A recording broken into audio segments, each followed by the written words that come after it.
दोस्तों, आप जानते हैं कि आजाद भारत के पहले पीएम जवाहरलाल नेहरू 17 साल तक देश के सबसे पावरफुल नेता बने रहे।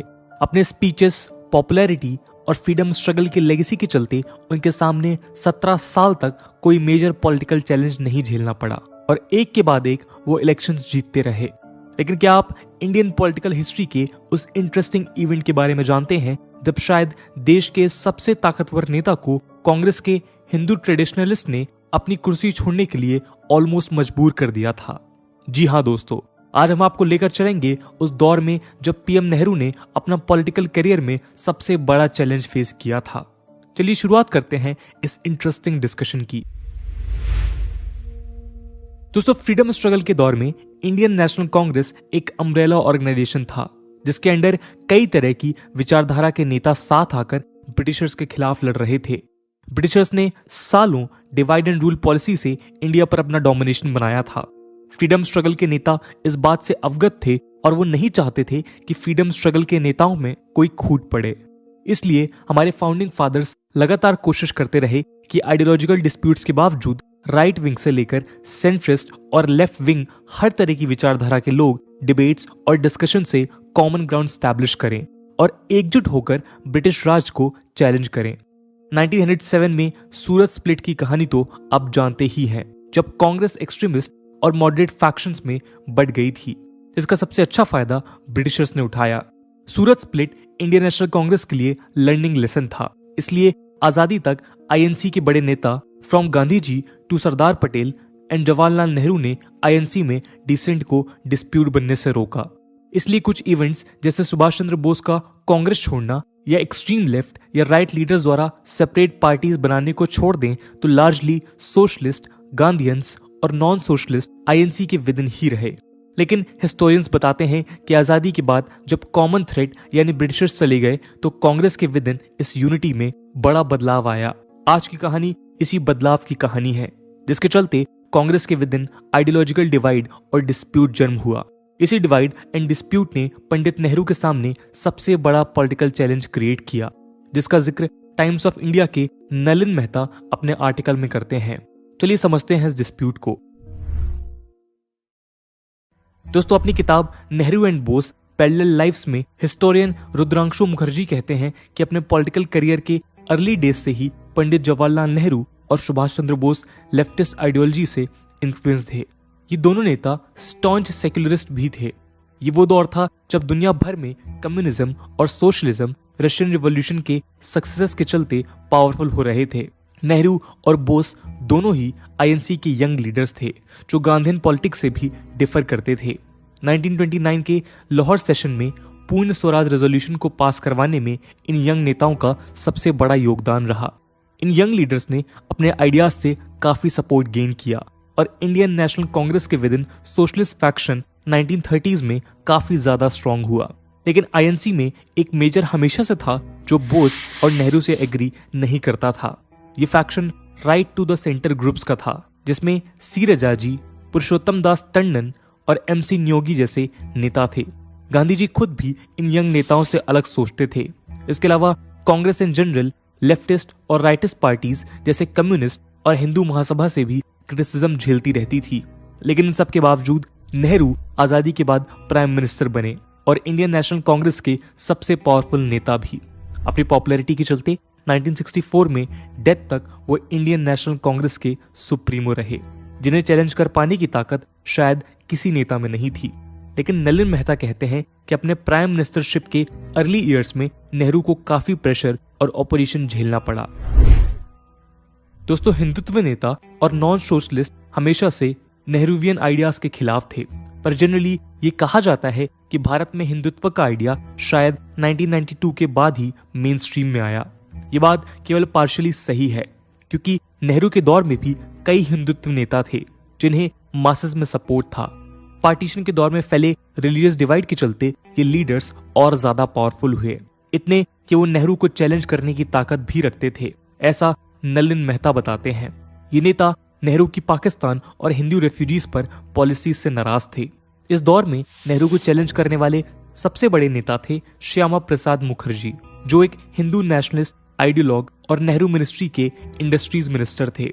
मुखर्जी ने अपनी पॉलिटिक्स की शुरुआत वैसे तो कांग्रेस से ही की थी, लेकिन 1939 में उन्होंने हिंदू महासभा ज्वाइन किया और जल्द ही उसके एक्टिंग प्रेसिडेंट भी बने।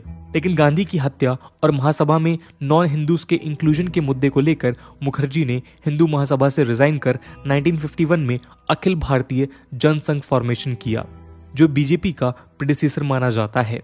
खैर, नेहरू के साथ डिस्प्यूट्स के चलते मुखर्जी ने कैबिनेट से रिजाइन कर दिया। नलिन मेहता के अनुसार उनके रेजिग्नेशन का कारण ईस्ट पाकिस्तान या करंट डे बांग्लादेश में रह रहे हिंदूज के प्रोटेक्शन का मुद्दा था। मुखर्जी नेहरू लियाकत दिल्ली पैक्ट के खिलाफ थे, जिससे पीएम नेहरू और पाकिस्तानी पीएम लियाकत अली खान ने 1950 में साइन किया था। इसके तहत डिसाइड हुआ कि दोनों देश अपने रिलीजियस माइनॉरिटीज को प्रोटेक्ट करेंगे। लेकिन मुखर्जी और नेहरू कैबिनेट के एक और नेता एमसी न्योगी ने कहा कि पाकिस्तान के कमिटमेंट्स को कोई ट्रस्ट नहीं कर सकता। इन नेताओं का मानना था कि पीएम नेहरू ने माइग्रेंट के इशू को हल्के में लिया था। नलिन मेहता कहते हैं कि मुखर्जी ईस्ट पाकिस्तान में हिंदूज के प्रोटेक्शन के लिए मिलिट्री एक्शन को भी सपोर्ट करते थे। इसके अलावा उन्होंने ये भी कहा कि पाकिस्तान को ट्रस्ट करने की बजाय पीएम नेहरू को एक आउटराइट एक्सचेंज ऑफ पॉपुलेशन पर पाकिस्तान के साथ एग्रीमेंट करना चाहिए। खैर, नेहरू के विचार इस मुद्दे पर काफी अलग थे। उन्होंने पार्लियामेंट में कहा कि पाकिस्तान एक इंडिपेंडेंट देश है और ऐसे में वहां पर माइनॉरिटीज को प्रोटेक्शन केवल पाकिस्तान ही दे सकता है, और इसके लिए ही उन्होंने नेहरू लियाकत पैक्ट साइन किया। इतिहासकार बीडी ग्रहम कहते हैं कि नेहरू मानते थे कि इंडिपेंडेंट स्टेट के इंटरनल अफेयर्स में एग्रेसिव स्टैंड लेना सही नहीं है। वो पाकिस्तान में माइनॉरिटीज के मुद्दे को पाकिस्तानी गवर्नमेंट के साथ नेगोशिएट कर सॉल्व करने में विश्वास रखते थे, और यही बात मुखर्जी को पसंद नहीं थी। खैर, इन डिस्प्यूट्स के चलते मुखर्जी का कांग्रेस गवर्नमेंट से एग्जिट हुआ। लेकिन भले ही मुखर्जी खुद कांग्रेस पार्टी के मेंबर नहीं थे, उनके एग्जिट ने कांग्रेस पार्टी के with in deep divide create किया। कुछ इतिहासकार कहते हैं कि कांग्रेस के विद इन कई ऐसे नेता थे जो मुखर्जी के आइडियाज से सिंपैथी रखते थे, और नेहरू की पॉपुलैरिटी के चलते वो आउटराइटली ये जाहिर नहीं कर पाते थे। लेकिन मुखर्जी के रेजिग्नेशन से आग भड़क गई और कांग्रेस के नेहरूवियंस और हिंदू ट्रेडिशनलिस्ट के बीच डिस्प्यूट्स जग जाहिर होने लगे। हिंदू की डेथ और सिनो इंडियन वॉर के वक्त नेहरू द्वारा फेस किए गए चैलेंजेस के अलावा ये भी एक मेजर चैलेंज बन के उभरा, जब नेहरू की लीडरशिप को उनकी ही पार्टी के नेताओं ने क्वेश्चन किया। खैर, कैबिनेट छोड़ने के कुछ ही समय बाद मुखर्जी ने 29 जुलाई 1950 को हिंदू रेफ्यूजीज की एक बड़ी मीटिंग अटेंड की। ओल्ड दिल्ली रेलवे स्टेशन के पास यंग हिंदू नेशनलिस्ट के एक क्राउड ने मुखर्जी का स्वागत किया। We do not want Nehru's anti Hindu and cowardly government और नेहरू लियाकत पैक्ट मुर्दाबाद जैसे बैनर से किया। ये मीटिंग आउटराइटली नेहरू के पॉलिसीज के खिलाफ थी, जिसमें पूरे देश भर से हजारों लोग आए थे। इस मीटिंग के एंटी नेहरू नेचर के बावजूद इंडियन नेशनल कांग्रेस के नेता पुरुषोत्तम दास टंडन ने इसे प्रिसाइड किया। टंडन सरदार पटेल के काफी क्लोज बताए जाते हैं। इस मीटिंग में अपने स्पीच से टंडन ने कहा कि नेहरू लियाकत पैक्ट ईस्ट पाकिस्तान से हो रहे हिंदू माइग्रेशन को रोकने में फेल हुआ है, और उन्होंने न्यूज रिपोर्ट्स के हवाले से ईस्ट पाकिस्तान में हो रहे अत्याचारों की बात की, जो दिल्ली पैक्ट के बाद भी हो रहे थे। मुखर्जी के बाद अब एक बड़ा कांग्रेस नेता पब्लिकली नेहरू की लीडरशिप को चैलेंज कर रहा था। ये कॉन्फ्रेंस एक रेजोल्यूशन के साथ खत्म हुई। इसमें डिक्लेयर किया गया कि पाकिस्तान नेहरू लियाकत पैक्ट को इंप्लीमेंट करने में फेल हुआ है। टंडन का नेहरू के खिलाफ खड़ा होना इसलिए इंपॉर्टेंट था क्योंकि इस मीटिंग के 2 महीने बाद ही उन्होंने सितंबर 1950 के नागपुर सेशन में हुए कांग्रेस प्रेसिडेंसी इलेक्शन में जेबी कृपलानी को हरा दिया। टंडन की जीत मैसिव थी। उन्होंने 2618 में 1306 वोट मिले थे। ये पाकिस्तान में हिंदू माइनॉरिटीज के क्वेश्चन को लेकर कांग्रेस में बढ़ते डिवाइड को साफ दिखाता है। कृपलानी ने बाद में दावा किया कि टंडन की जीत के पीछे सरदार पटेल का सपोर्ट भी था, जिन्होंने पर्सनली कांग्रेस के कई सीएम से टंडन को सपोर्ट करने को कहा था। वहीं दूसरी तरफ पीएम नेहरू ने इलेक्शन के बाद कांग्रेस नेता जी रामाचंद्रन को लेटर लिखकर टंडन के कैंडिडेचर को डिसअप्रूव किया। इसलिए टंडन की विक्ट्री नेहरू के लिए एक डायरेक्ट चैलेंज था। खैर, पीएम नेहरू ने हार नहीं मानी और उन्होंने एक पब्लिक स्टेटमेंट में कहा कि communal and reactionary forces had openly expressed their joy at the result, और इसके खिलाफ उन्होंने नासिक सेशन में पार्टी लीडर से सपोर्ट मांगा। नासिक सेशन काफी क्रूशल था क्योंकि नासिक जाते वक्त टंडन ने डिक्लेयर किया कि यह सेशन निर्धारित करेगा कि whether the Congress must live और डाई एट दिस स्टेज। ये स्टेटमेंट यूपी सीएम गोविंद बल्ला पंत के सामने दिया गया, जो खुद भी हिंदू ट्रेडिशनलिस्ट ग्रुप से आते थे।